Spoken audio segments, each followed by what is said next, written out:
అసలు ఇదెక్కడ ట్విస్టులు రా బాబు.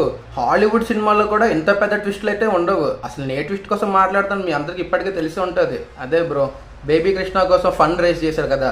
ఇప్పుడు ఆ ఫండ్లో సగం వీళ్ళు తిన్నారంటే సగం వాళ్ళు తిన్నారని చెప్పి తెల్లారి నుంచి ఇన్స్టాగ్రామ్లో ఒకటే తలనొప్పి నాకు. అసలు తెల్లారి నుంచి ఆ ఇన్స్టాగ్రామ్లో వీడియోలు చూసాక నిజంగా నాకు నా చిన్ననాటి జ్ఞాపకాలు అయితే గుర్తొచ్చాయి భయ్య. ఏం లేదు, ఇలానే స్కూల్లో పక్కన ఉన్నోడి బ్యాగ్లో నుంచి ఒక పలక పుల్ల అయితే కొట్టేశాను అనమాట. నేను పలక పుల్ల కొట్టేయడం నా పక్కన ఉన్నోడు చూశాడు. ఆడు చూసి అందులో ముక్కిస్తావా లేదా ఆడికి చెప్పాలా అని చెప్పి నన్ను బ్లాక్మెయిల్ చేశాడు. నేనేం చేశా, ఇంత పలక పుల్ల కదా దాన్ని ఎరగొట్టి ఆడికి ఇచ్చా. బై మిస్టేక్ అది కొంచెం చిన్న పీస్ అవ్వడం వల్ల వాడు కొంచెం హట్ అయిపోయాడు అనమాట. ఇంకొంచెం పీస్ ఇరా అంటే నేను అడిగి ఏం చెప్పా, పలక పుల్ల బ్యాగ్లో ఉందని చూసింది నేను, తీసింది నేను, నేనెందుకు నీకు పెద్ద మొక్క ఇవ్వాలి అని చెప్పి లైట్గా ఆర్గ్యుమెంట్ దిగాను. అంటే ఆడెళ్ళి ఆడికి చెప్పి దొబ్బాడు. దాని తర్వాత టీచర్ మా ఇద్దరికి వేసింది భయ్యా. ఇచ్చిన దాంతో తృప్తి పడవచ్చు కదా, లేదు నన్ను ఇరికించాడు.